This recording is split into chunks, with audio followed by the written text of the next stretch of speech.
Okay, so today we're gonna have a special guest here. Our guest is Aaron. Aaron is quite known in the German area. Aaron actually has also some German channels. We will blend them, we will put them somewhere here on the top, and then you can also follow him. Aaron talks about everything. So maybe you can give us a short introduction. What's your focus? What's your goals? Who are you? I'm Aaron. I used to play pro football.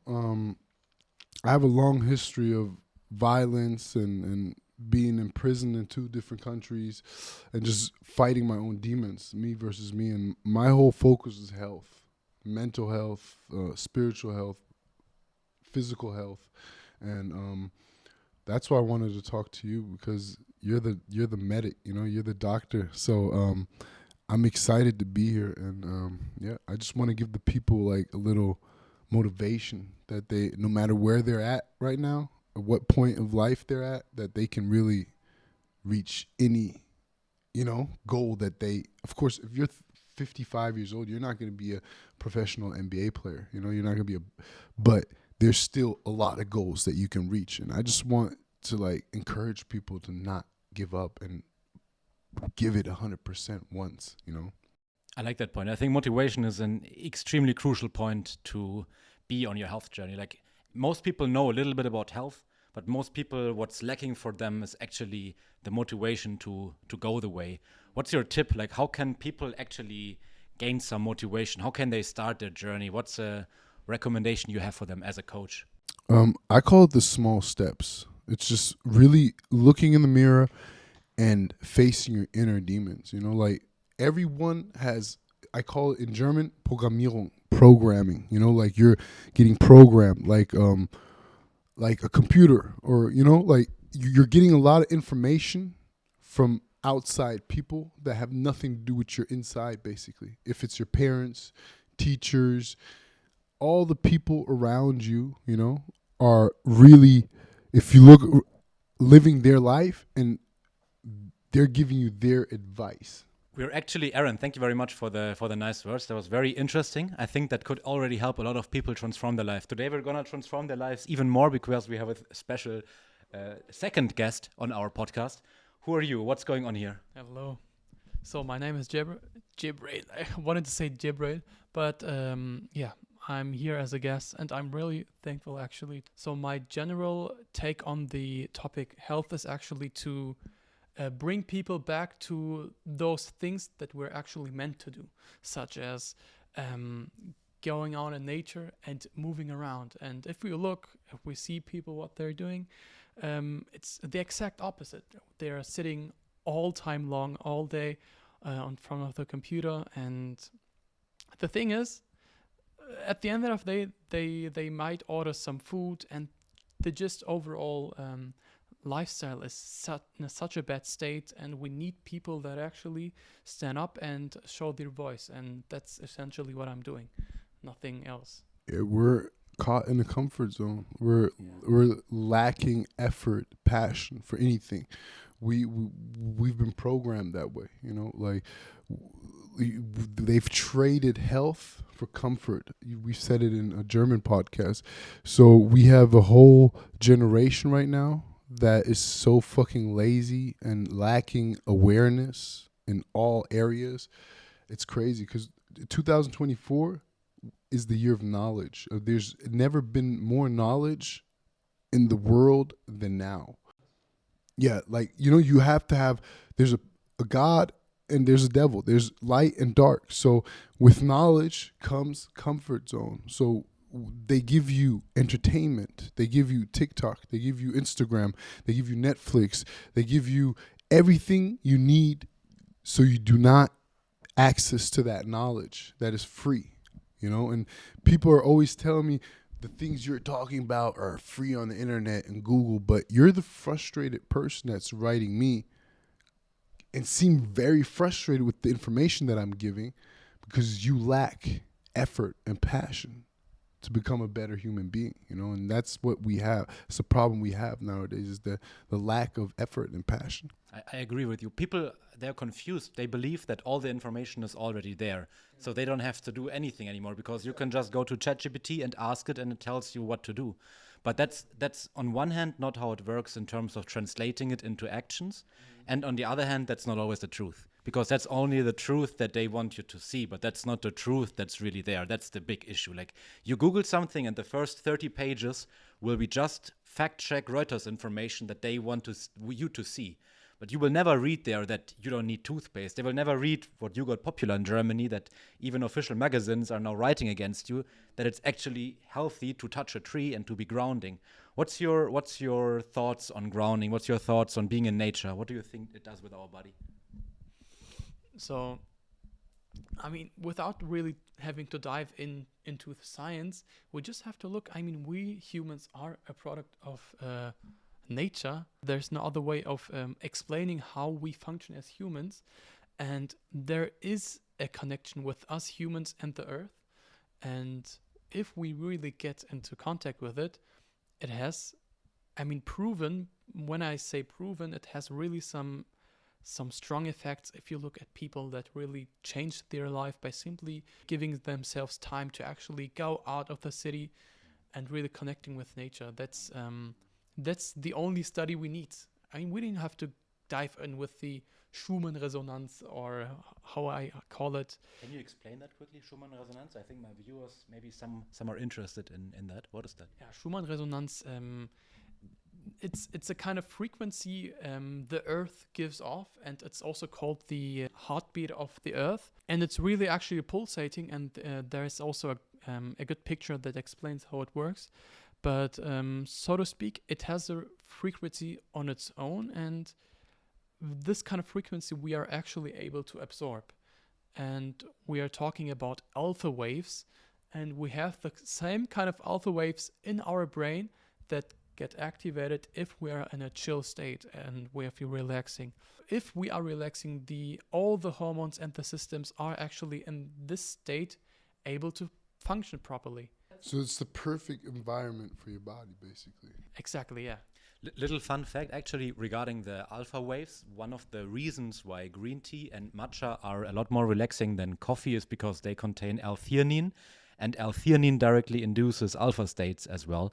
So if you ever are curious about these alpha waves and you have a hard time kind of figuring it out, you can use L-theanine isolated. It's an amino acid, and then you get that relaxed feeling. It's one of the supplements, like I don't have a brand or something with it. It's just very interesting. Like, it's one of the supplements you feel immediately. Like, you get this relaxed state. There's also music. Like, you can induce the alpha wave frequencies with, for example, 528 hertz. That's one of the frequencies that actually kind of induces this state as well. And of course, you can also go in nature. What's up with Beethoven and Mozart? What frequency was their music? Because when I listen to that, this is my history of how I got to Beethoven and Mozart. Is I used to, when I was 14, 15, they had these CDs, and me and my friends used to steal all the albums. We used to steal Tupac, all the albums. And one day, I accidentally stole like a greatest. I thought it was greatest something else, but I stole a greatest classic. I thought it was some classic hip hop or whatever, but it was Mozart. So I was sitting there as a 14-year-old, and I was stunned. Like, I was faded. Like, I felt like I had smoked my first joint, and it was just like, does that have something to do with the frequency? It for sure has something to do with frequencies. It's not the alpha frequencies, but back then the music, it was tuned in a different frequency. Like, all music pieces until the 1940s had a different frequency. They were in like 432 hertz, and nowadays we are using 440 hertz. So we're using a different tuning for songs, and that different tuning back then just hit different. That's also why some old classics hit you different. Like the Bob Marley's, Bob Marley, they used to have, you can hear the instruments, their beats are real instruments. So, when I listen to Bob Marley, we listen to Peter Tosh. That's, one of my favorites to listen to. You really become into that satisfying state. When I listen to new music sometimes, after a while, I'm aggressive. Like, my ears, behind my head, it's, I have I get nervous, even though I like the album, and I don't feel as comfortable as when I listen to one of those albums. What you said was actually you felt very different when listening to Mozart or something. I mean, considering that we humans are made of completely water, so to speak. I mean, 80%, isn't it? 80%. And you can see there was an experiment on water on a surface, they had like vibrations of frequencies interrupting the structure, and it has like really beautiful patterns, and depending on which frequency it changed. And now imagine what impact it has on us humans if the pattern gets so beautiful, what's happening in us. And saying that I'm actually not a fan of music, I don't even listen to it. And I mean, it's a very controversial opinion, but it's my way of actually living life without music, actually. That's crazy. So you don't have like a pump up list when you go do your pull-ups? Crazy. No. We have to talk about the no music part. I could not imagine my life without music. Like completely, my life is deeply intertwined with music. But to add on to that point, I think it's very fascinating. I've also seen that maybe we can even put some B-roll and show people, or put a link so people see how the water dances, because the water literally dances in a circle and makes different movements and sinus waves and stuff. And to double down on that, there's even studies showing that certain frequencies can kill certain bacteria, certain microorganisms, parasites even. Like depending on the kind of frequency you're listening to, you can even change microorganisms like bacteria, amoeba, protozoa, all these different things. And you can even go another step if you have issues like sleeping issues, fatigue, brain fog. For all of these issues, there's a frequency that can heal it. Like we have frequencies for all kind of problems. That's just something nobody ever talks about because it's like too controversial. But if you dig a little bit into it, like you started with the Schumann frequency, that's kind of the first layer. Then we have the changing the cellular structure of your human body cells, which is crazy. And then we have directly influencing our feelings, our mental state. So music and frequencies is a deep topic. Like that's something really part of healing for sure. That's some deep stuff because, like I said, there's so many different ways of healing. And it's crazy that once you start connecting all the dots, the mind, body, soul, you really start understanding that you have knowledge of nothing, basically. You know, this is how I felt when I first started really starting to connect the dots. I felt like a little baby. Like I just came out of preschool, you know, because it was just like, damn, all this time I've been here. And, you know, you start putting away the processed foods. You start putting away alcohol, you start, you know, leaving all the things that really like, you know, really like you're, even when we're on the phone, there's no like, when I'm on a swiping on a reel, there's 3-4 reels and I realize that I'm doing something wrong. Sometimes this would take an hour for me to realize I'm not feeling good. So all these developments is just crazy how far away we are from nature, of our nature, of who we really are. You know, we have, like, if you hear the stories of how the Native Americans used to heal people by putting their feet in earth, digging their feet in earth. If someone was really ill, like a child was about to die, they would put them to the knees in the ground next to a tree and have them there for 3 days, doing fasting and grounding, and these people would heal. You know, and it's just like, those are so, like, how did they get babies? Of course, the ratio of birth death was higher back then. You know, now we have whole clean medicine. That's something I wanted to talk to you about too. Remember, we never got to that topic, is just how, but we'll get into it later, but it's just like we've gotten so far away from what's so good for us that, like I said, we've traded that comfort for our health. And I don't think we're realizing, because everyone thinks it's normal, and I think everyone always has a thought of, I'm not going to be the one that gets cancer. Not me. This is the only, people live off hope, you know, and there's something a wise man said once, I don't live off that hope shit. You know, that's David Goggins said that once. Like, that's our mentality. We don't live off that hope shit. I wish things, you know, I wish for it to rain. I wish for, you know, because I want to prove God that I'm built like that, you know, like there's like, we've gotten so far away from who we are. And it's just like, the men have less testosterone than ever. You know, women are not feminine no more. Children aren't children no more because they're watching porns with fucking 6 years old, listen to rap. You know, like, it's crazy how far we've gotten away from who we are. Huh? But there is a shift. Like, I noticed for sure that there's a lot of people, and I'm sure also a lot of people watching this, they feel this craving for nature. That's why they're here. Like, every day there's hundreds of thousands of people more that are waking up and they're realizing this is not it. Because we've never felt this bad, bro. They scroll down the reels, and if I ask, like, you take your phone right now, you scroll 3 reels, you will not know anything about the reel three times the reel ago. Like, you don't know what anything about this was. And some people, they scroll for 4 hours. They're scrolling for 4 hours, and they don't even know the 2 reels before what it was about. They don't know what they commented 5 reels ago. I mean, there's a reason why these devices, I don't know where my device is. I hid it some. It's there.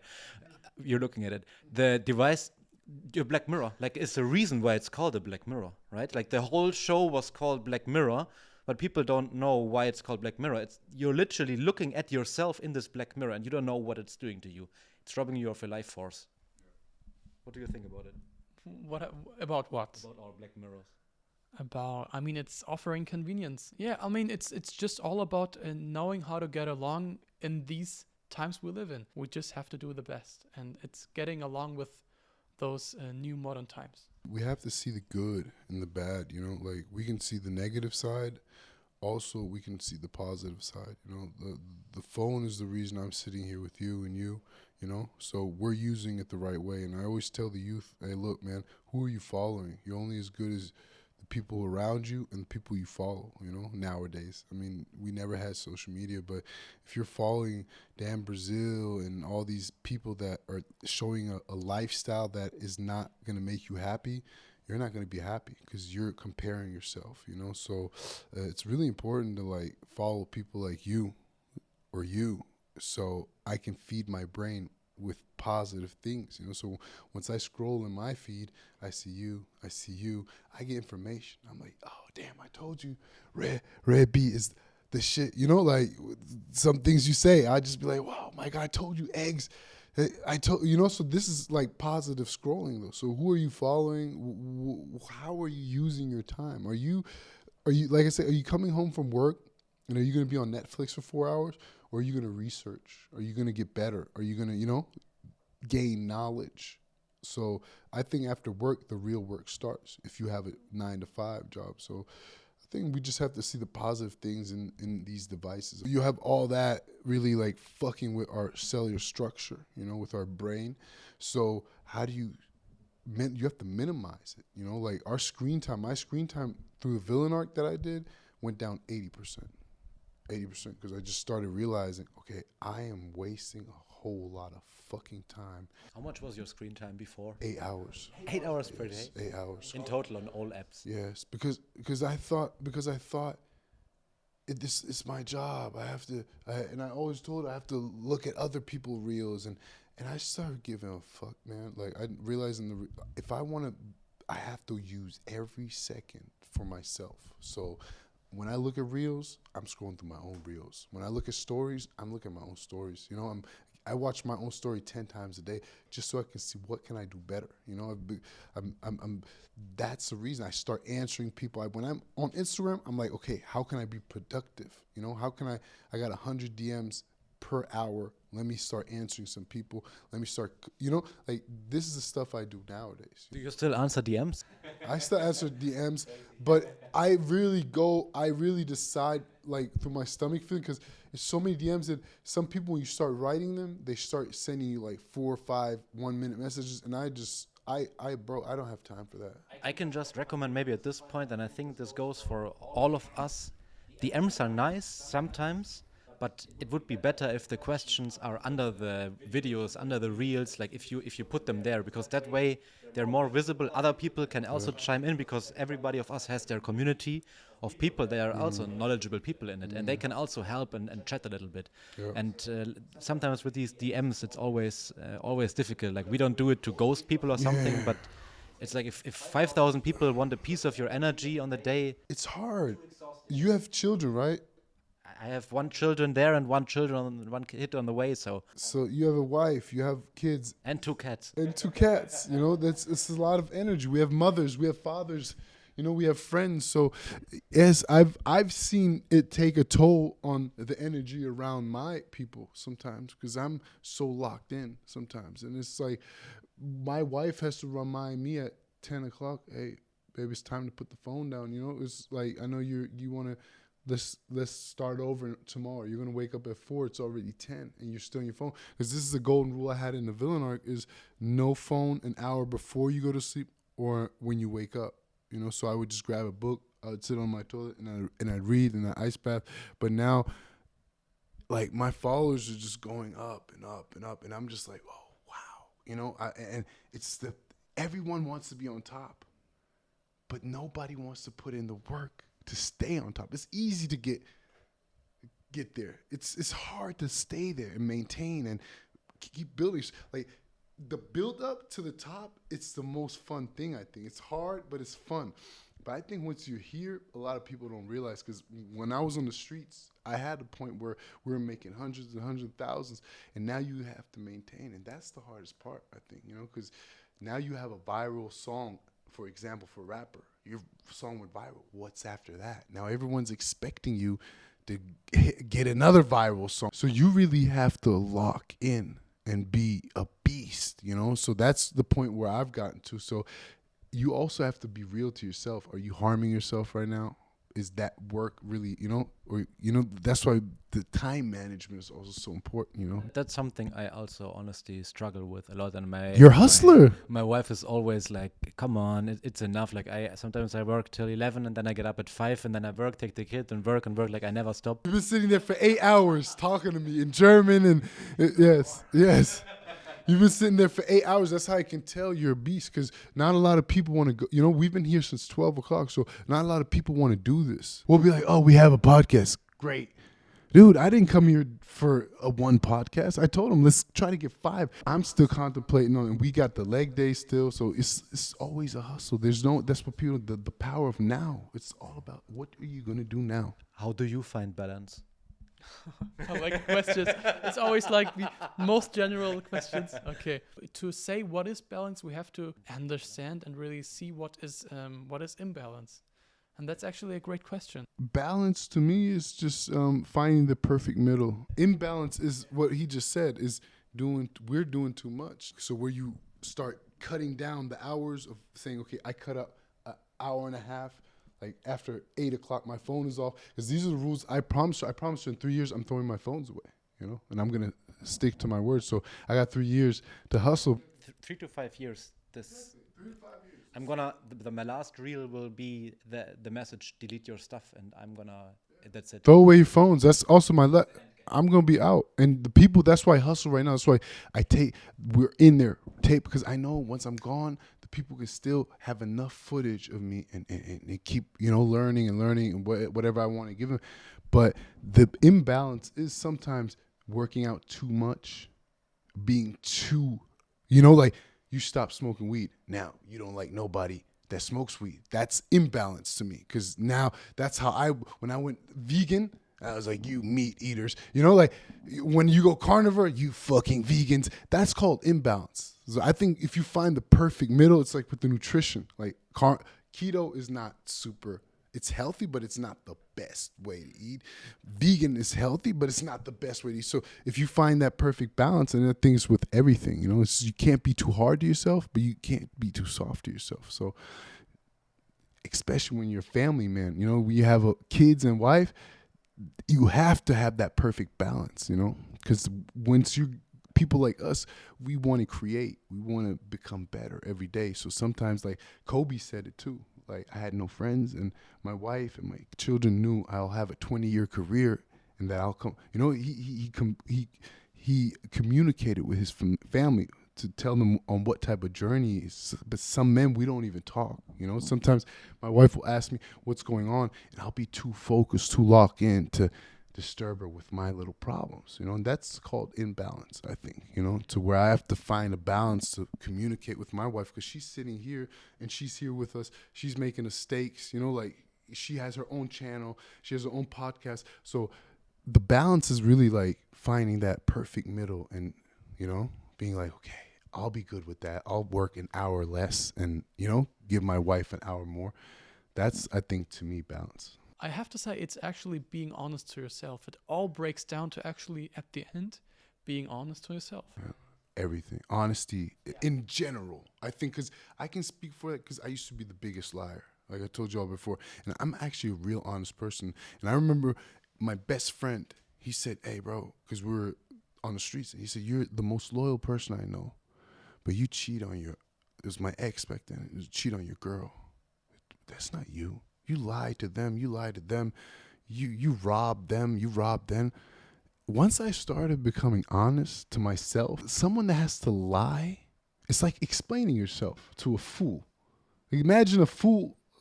And you're explaining yourself. You're wasting energy, you know? So, and that's the same thing, lying to yourself. I always say in my stories, the energy you waste on the excuse is more than the energy you would waste on doing the things you have to do, you know? And that's like a big fear of people, is leaving that comfortable hell for unknown heaven, you know? And that's where we lose that honesty. Because if you look in the mirror and you can look into your eyes for longer than a minute without feeling shame, you're on a good way. Because I could never look in my eyes for longer than 10 seconds without feeling shame of who I've become.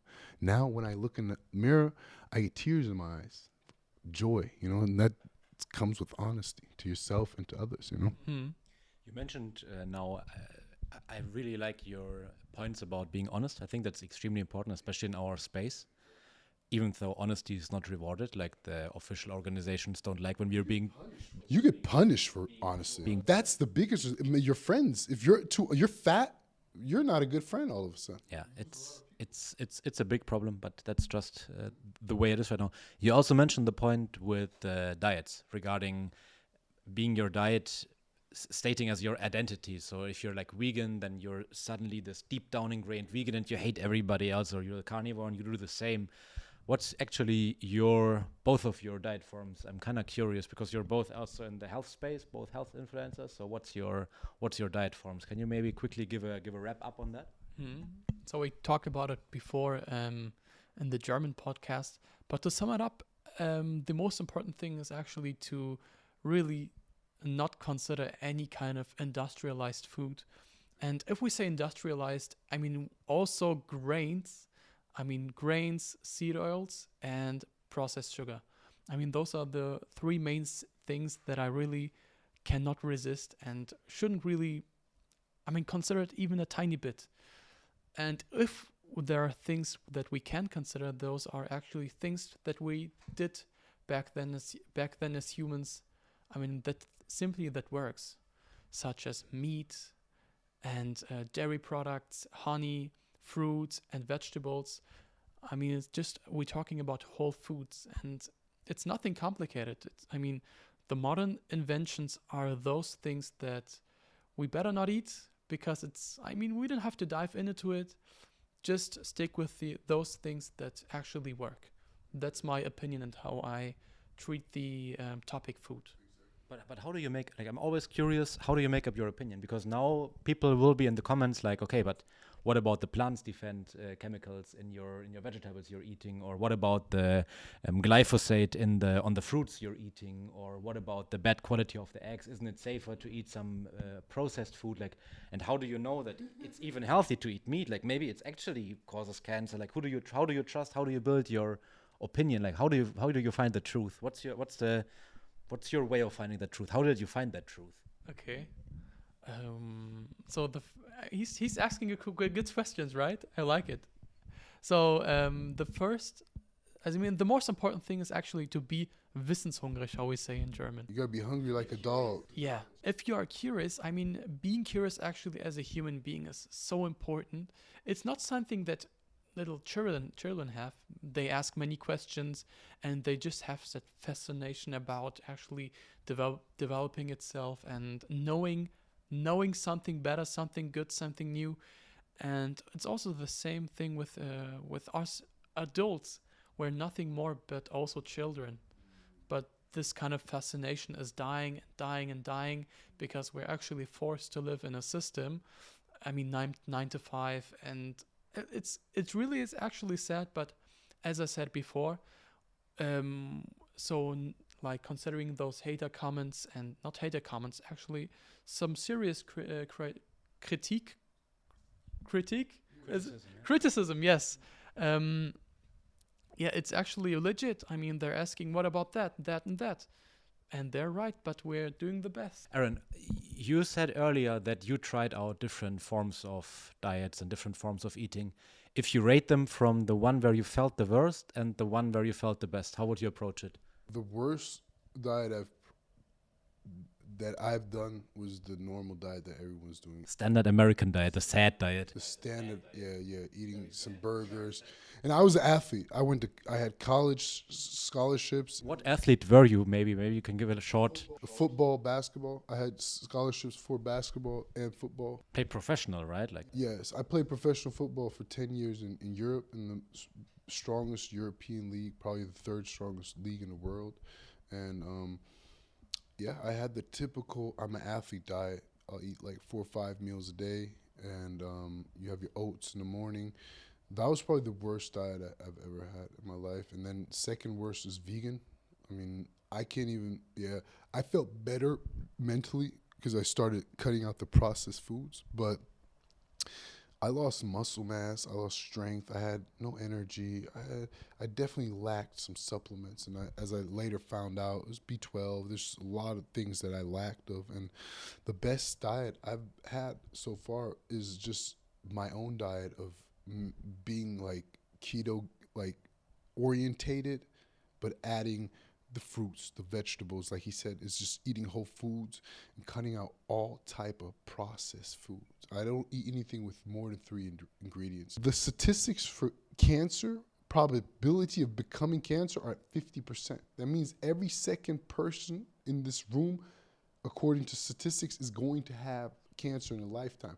If you go back 100 years and compare the statistics, it was 5%. So that means we went up from 5 to 50%. What has changed? We were eating meat back then.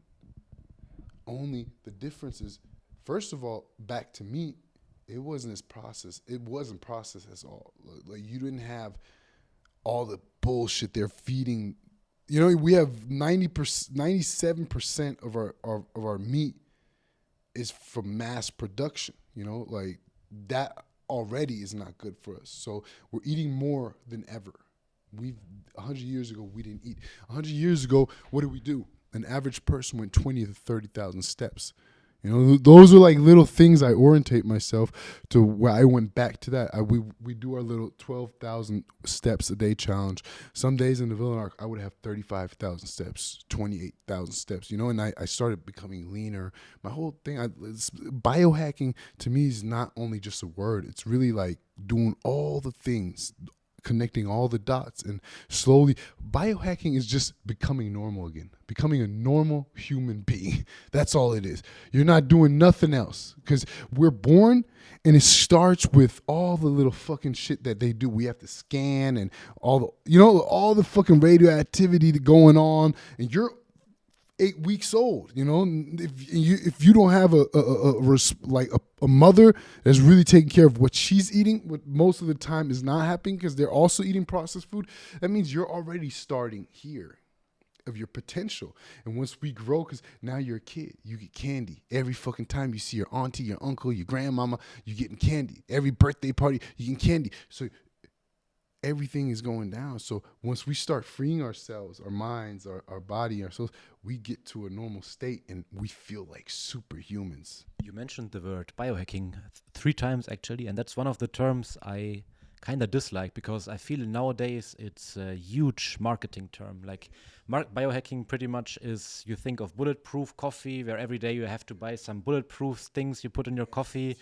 MCT oil, you buy blue light blockers for $100, you buy grounding mats for $300, you buy a sleeping mat for $500. Like 2% of these things might improve your health by a small margin, but that's not the big thing. The big thing is sun, real food, being in nature, like the basic things. But biohacking is like, now they're selling you pieces of nature for way too expensive and just putting their piece of capitalism on top of that. And you have a fucking garden in you have a backyard. Like, use your fucking ground. Like, well, how stupid are you to buy a fucking grounding mat if everybody in America has a fucking house? Like, wake the fuck up. Are you fucking stupid? You are buying a mat that you're standing on. Just being in this room is not good for our body right now.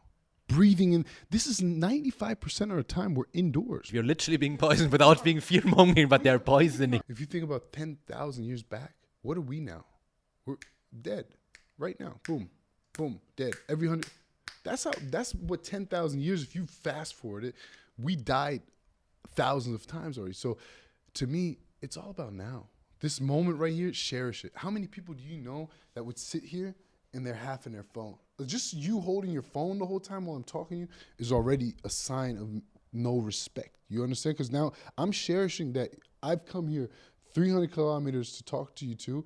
Like, why would I waste my time with any other bullshit? But I see a lot of people sometimes do podcasts with people and they're in their phone during the podcast. The highest sign of disrespect. Like, I feel there's nothing more disrespectful than somebody being on the phone and talking to you. And there's even a study recently that was done that proved again that, like, it's extremely disrespectful. Like, I don't know why we need studies on everything like that.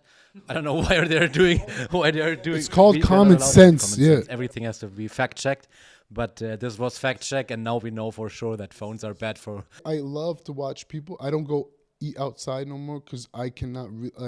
We found out the other day. We called at the restaurant, right, Zandra? I didn't go there, but they made sure they had the right seed oil. They had no seed oils and all that stuff. But I still don't trust these motherfuckers. So I do not go out and eat. We buy our foods at the farm. Like you said, how do I know that it's better? Go and look at your fucking cow. You can buy a whole cow. Did you know that in Germany? You can go and this is one thing that we're going to do. We're going to visit all the farms in Germany. Demeter farms, we've already written with 3. That's also a form of reconnection back with nature. Exactly. We want to show the people, hey, there's a farmer in your area. Just move your fucking butt and walk down there or drive down there and spend a little bit more money, eat less. Because the processed food, of course, the piece of meat is €3 a fucking kilo probably. It's nothing, But if you spend €30 for that same amount of meat, now you have more nutrients. And the body doesn't work like that. You get protein. You don't need to stack up on the food the next day. Like our body, how do you think we worked back in the days? Do you think we had a protein spike? Do you think we had to bulk up? We walked for 7, 8, 9 days. But you need to snack every 2 hours to maximize muscle protein synthesis. You need to eat more to get. You need the boosters and the protein, yes. You need the oats in the morning, for energy. People write me, I don't have energy if I don't eat my oatmeals in the morning. How should I work? Dude, we used to wake up and run for 3 days till we got what we needed, and then we came back. The cleanest energy actually is having no calories. Like, you're already dry fasted the whole day. What's your experience? Like, how do you feel after dry fast? I think most people, 99% of people, have never dry fasted in their life. So what's your experience on dry fasting? So first up, there's a huge difference between actually dry fasting and the typical Intervallfasten. Intermittent fasting, yes. So we are talking about this autophagy that people like to refer to, all the good benefits that result from fasting actually, but this kind of autophagy is actually 3 times stronger than regular fasting. And then intermittent fasting. So if we just think like economically, our body, like the effort we put in and the benefits we get, 3 times better, it makes much more sense. How often do you water fast? Now it's Ramadan, but like outside? Yeah, I do maybe once or twice a week. Okay, so you don't drink for 24 hours? Or? Maybe like 20 to 18, but it's totally enough, and my body really gets the opportunity to clean itself. What I'm actually doing is I'm giving my organs the ability to actually detox. There's really a big misconception about detox, because people you have to do this and this smoothie to do these and this. These names, like you said, are being used for just to make money. Get a detox tea. I go to fucking Starbucks. You want to detox me? Fuck you. There's fucking 50 grams of sugar in that shit. What does that have to do with detox? What I wanted to say is actually people forget that our organs are really a masterpiece in actually detoxing ourselves. But first of all, we have to give our organs the ability to do so. And the best way to actually achieve that is to really not eat and drink for maybe 20 or 18 hours. And that's the best way actually. I think it's a very interesting experience for sure. Very interesting. I have to try. I've done it throughout Ramadan. I've done Ramadans. I mean, it's basically what, because I'm not a guy that some of our brothers, they'll stay up till 3, 4 at night to have their last meal. I'll have my iftar, and then I would just say, fuck it, I'll go one meal, drink my liter. But I have to say, one time I did a big mistake. It was like about 11 o'clock, and I trained super hard. It was in season, dude. After that, I felt like I was dying, like, cause iftar was at 22, and it was like another 10 hours after that workout. I felt like someone had poisoned me, and I noticed that I have given too much in the workout because I trained really intensive. And then that's why I perfected my training even for Ramadan, is where I noticed, okay, I have to train right before iftar. That's the best for my body, because my body couldn't handle it. I trained for an hour and a half, and the whole day the dehydration, I felt it. I had headaches. My right eye was paining me, and I had to lay down the whole day, and it was really tough, And then after that, I started training a little later and a little lighter, The thing is, when people think, wait, you're actually training right before the iftar, also the actually breaking the fast, and people might think, you hadn't had one drop of water and no food the whole day. How do you like get the energy to work out? And the thing is, what I'm saying is, without really exaggerating, the best workouts I had in my life were actually when I was dry fasting. Without dry fasting, I maybe could do like 10 handstand push-ups, but without, I can maybe do 18 or something. Without exaggerating. No, I believe. And it's not because I'm actually lighter. You have to think, my body didn't actually use just one drop of blood for my digestion, and really have to think the process of digesting food is a really exhausting, and it takes up a lot of energy, and so my body actually has the ability to give much more much more focus to other things, such as detoxing and many other great things. I think that energy level also comes from the of what we used to be, because I can also say when I do like 40, 50 hour fastings, like those workouts would be crazy. Like I would have strength. Like when we did 9-day liver thing, and in the last 3 days you don't eat nothing but broth. Like you just drink broth. So my strength was through the roof, and I think it's because your body's at a point of where it thinks it's gonna die, and it knows you have to run and chase to get your food. So I think you get your body. I don't. You're the doctor right now. You tell me if I'm right or wrong.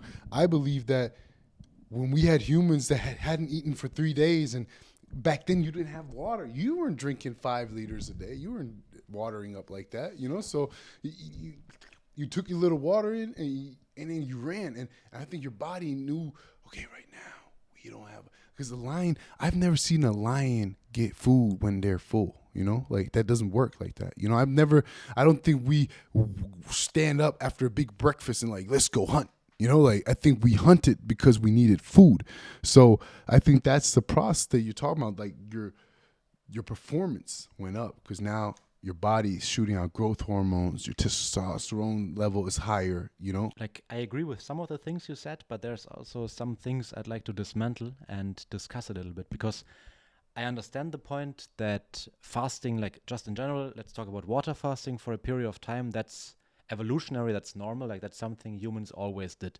But humans also always had availability to snack, like to always grab a piece of fruit there, a piece of this there. Like I think in human times, there were rarely times where really for prolonged periods of times you were completely dry fasting. So I think it's not the most natural thing. And to add on top of that, I think it's like we believe that it's good to stress our body so much. And there's the concept of hormesis, which means that the body always wants to also return to a homeostasis, and stressing it a little bit is good. Yeah. But stressing it too much, then you damage yourself. And I think with long term, yes. Yeah. But I would even argue that going for maybe 40 days or maybe for 100 days and prolonged periods of dry fasting periods could be causing stress for the body. Just like that's also one of the things I always warn people regarding ice bathing, because I think ice bathing can be good for some people in a certain setting. Like if they're already having a lot of food, if they're living in a certain environment, then ice bathing can be good to induce cold stress induced thermogenesis. But for a woman that is fertile, that's living in a warm country and eating lots of fruits, doing ice bathing will completely ruin her thyroid hormones. So I think there's always levels and layers, and I would not generalize and say everybody has to do ice bathing, everybody should do dry fasting, everybody should do this. Like I think there's a lot of differences both in our physiology and also in our environment and in our mindset. Like I think it's not as simple as An Eskimo, for example, someone that lives on the North Pole compared to someone that lives in Africa, you know, like I think the ice bath wouldn't really do the person good that's living in a hot environment, like you said. But the Eskimo, his body, he grew up in that environment, you know, like it's something different. So and he needs the stress. Like he's in like minus 20 degrees Celsius. So he needs, his body needs to heat up. His body needs to make thermogenesis to survive. So he uses the ice bathing to give his body that. in Russia, they do the same thing. You know, Russia, they wake up, they throw their kids in a little ice bath, and it's minus 20 degrees. You feel me? So it's actually a benefit for them. You know, you can see they're but like he said, I think also it's a thing where like my partner who's a expert, she doesn't like dry fasting too much, and she's done all type of fasting. She thinks it's also too much stress for the body, you know, because she's a real big fan of hydration. She doesn't believe we should be like, she thinks I eat too much and I eat one meal a day, you know. Okay, so I mean, what you're actually saying is without water, you're actually dehydrating yourself, but it's actually not true. If you're dry fasting, you're not dehydrating yourself. And there's also a study that I looked in, and it's really interesting to see that. So actually explaining the study, I'm not thirsty right now. It's been a while since I drank water, but also from other people, what I'm hearing is I'm not really getting thirsty. Okay, but if the weather is really hot and you're sweating, of course. How long can you hold that state? Because here's my thing with dry fasting. I can go 300 days without eating, you know, like without eating. There's proof of men that went 370 days without eating. You know, there's people that done watermelon fasts, or with coconut water. They have the electrolytes. They did 70 days, 80 days. Like, we're going to do a 40-day fast, for example, because I want to go to 40 days because after 40 days, you start losing muscle mass, whatever. But no human can survive 3 days without water. You'll be dead, you know? So that's where I think is like, okay, like you said, there's like, it's like a balance that you have to find with the dry fasting, for example, because 3 days later, you're dead. That's pretty close to me, you know? Like that's pretty close. Like, I'm fasting, I'll do 7-day fast. I'm far away from dying, you know, like I'm alive. But if you do a 48-hour dry fast, you're about a day away from dying, you know? So that's where I come in with the dehydration, because when you wake up in the morning, you are dehydrated, because in your sleep, you dehydrate. I think that's also proven, you know, because your breathing, your organs, so your body actually, prove me wrong, the most healthiest thing is the cup of water with a little lemon in it in the morning. Huh? Yeah, that's what we do. We get a little warm lemon, you know, we squeeze it in there, and you can feel like, I've done mornings where I have, like I said, I've dry fasted also, where I didn't feel like drinking, and I would do my little workout. Like, I wake up, I take a shit, and then I'll do my little workout in my living room. That's the first workout. And when I don't drink, I don't wake up. Like, you know, like it's hard for me to wake up. You feel what I'm saying? When I get that drink in, it's like I'm there, you know? So that's just my personal experience. And I think it's different. Like I said, your body is different than my body, you know? Like, that's what also we have to consider, is that we humans are built so different. And in certain countries, they don't really drink a lot of water because they don't have a lot of water, so their bodies are built different. Certain countries, they have a fucking lake. They drink every day, you know? So their bodies are built different. So if you put him in a dry fasting in him, it's probably going to harm him. And it's probably his normal environment. I mean, it's totally true that we are all kind of built different, but we're essentially what we are now doing is discussing if it's good for us to dry fast or not, and we can discuss a long time. Hey, this thing can go on for days because there's studies as and for it, you know, like against it and for it. That's what I think is sometimes so hard to find out. That's why I say everyone has to find out for themselves. Because me, when I do a dry fast, I notice like just every movement, I move a lot. I get, you know, but when I do a water fast, I feel great. Exactly, and the main thing is actually, so if it's really doing actually bad for us, I mean, at the end, it's really something that comes from God, and the actual explanation for us Muslims doing dry fasting is to actually gain some fear for God, to actually It's a spiritual thing. But that's a different level. Like I think the spiritual one, then like for that I completely agree with you. Like fasting is probably the most spiritual technique you can. Doing 30 days of Ramadan can get you places. The problem is the most people will fall back to their own patterns because they don't have the discipline. now it's actually time to actually break my fast. I brought some dates. So, Sounds good.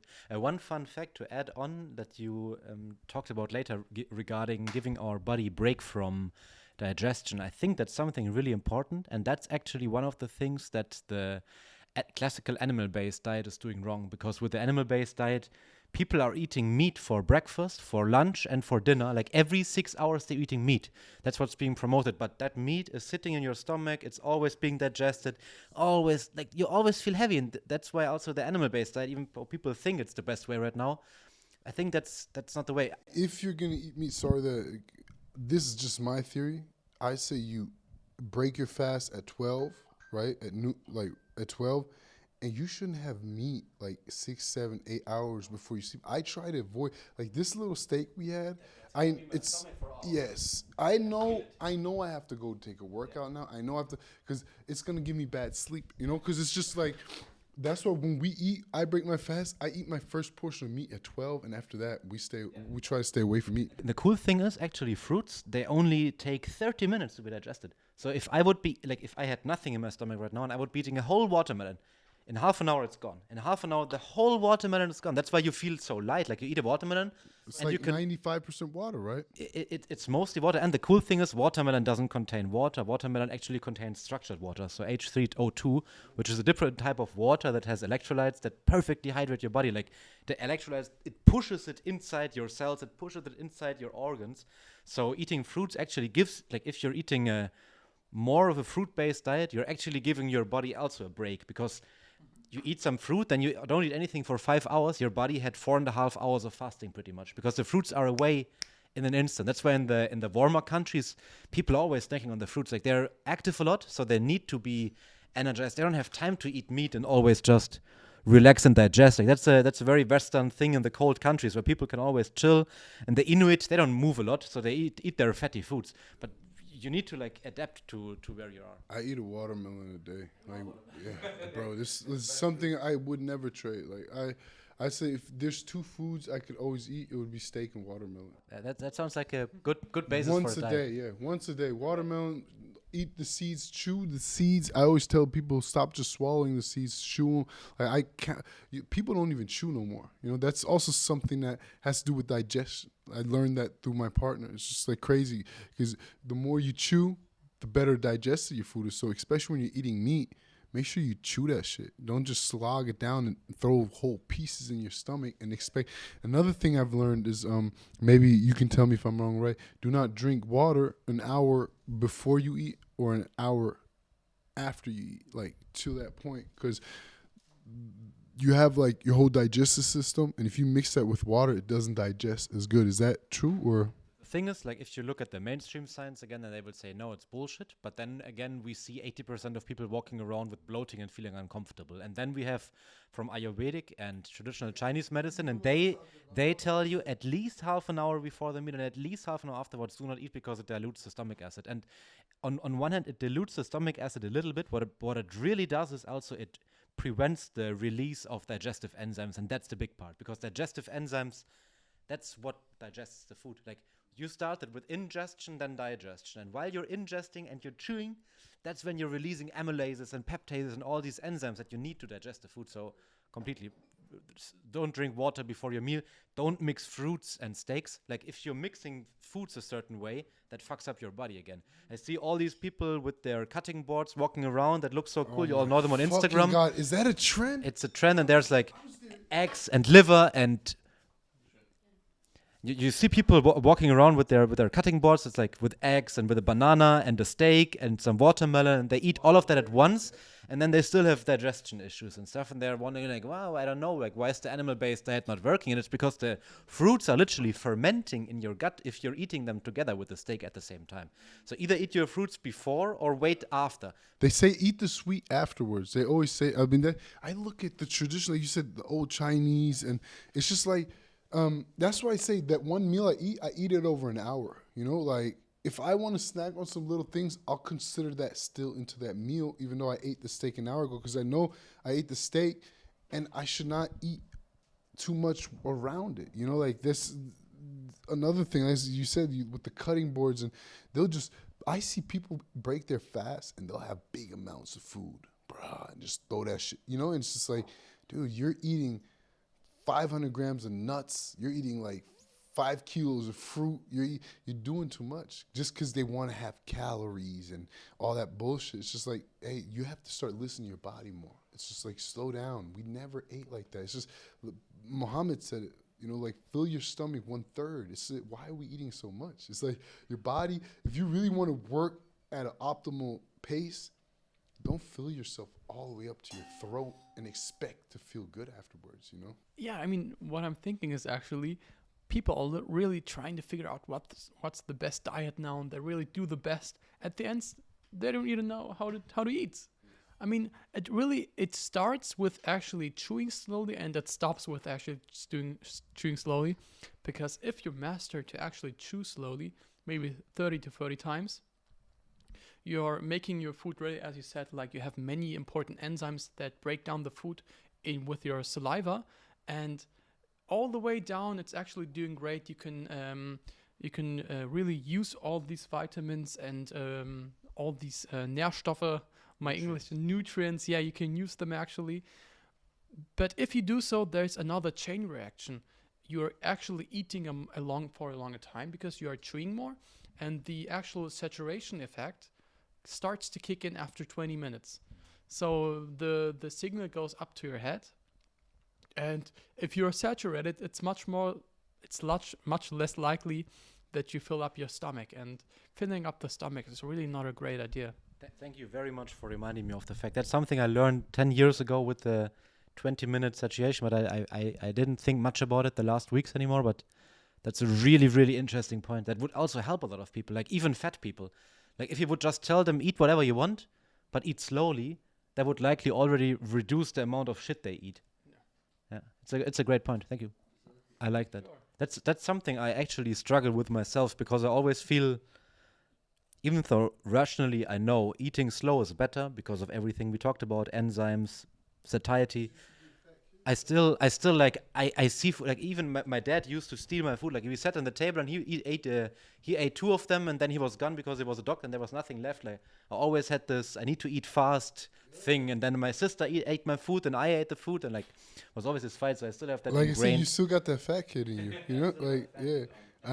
That's how I used to be a fat kid too, and it's like the food greed, you know. So now I've trained myself to, like, when we have a group, we're always in a team. So now it's harder for you notice who never had brothers and sisters, siblings, you know. So because some people are first to eat always and always worried about eating, and I've just trained myself to not worry. Like I'll be like, let everybody else eat first, and if there's still steak, I'll have the smallest piece of steak. You know, like I used to think different. I used to, I need 2 pieces of steak. I need, and then I would eat faster while I'm looking at that's how it used to be at our table. We 4 siblings, so we're eating and there's still 2 pieces of pizza. So you're not even enjoying these pizzas because you're focused on getting one more slice of pizza. How fat can you be in your head? You know, like, and that's how a lot of people think. It's greed in everything, money, food, everything we have. Opposite of the abundance. Like it's opposite of having an abundance mindset, like believing that there is enough money for everybody. There's enough food. And I mean, there is enough food. Like in Germany, we have 2 times as much food as we could eat. We throw away 30-40% of every food we throw away because we have so much. So there's, for sure, we have abundance, but people don't have that abundance mindset. They always have scarcity. Like they always feel, maybe that's the last steak I will ever get. Maybe I don't get that piece of steak. Like I feel that's a huge issue in our society, not only in the food system, but also in like every other system. Hey, how long have we been going? Yes. It's been, yeah, we're stacking up. Langsam fried. Yeah, I think it's a good first. it's a good first one start. So thank you very much to both of you. I think that was a very cool talk. We talked about dry fasting. We talked about fruits. We talked about mindset, about abundance, about coaching, about motivation. Is there any last words you want to give the viewer? Is there anything that this one thing you want to give it to them? Connect with nature. Love I mean, there's nothing more. Aaron, what's yours? Connect with yourself. Start loving yourself more. Nature and yourself. And with that, we close. Thank you very much. See you next time.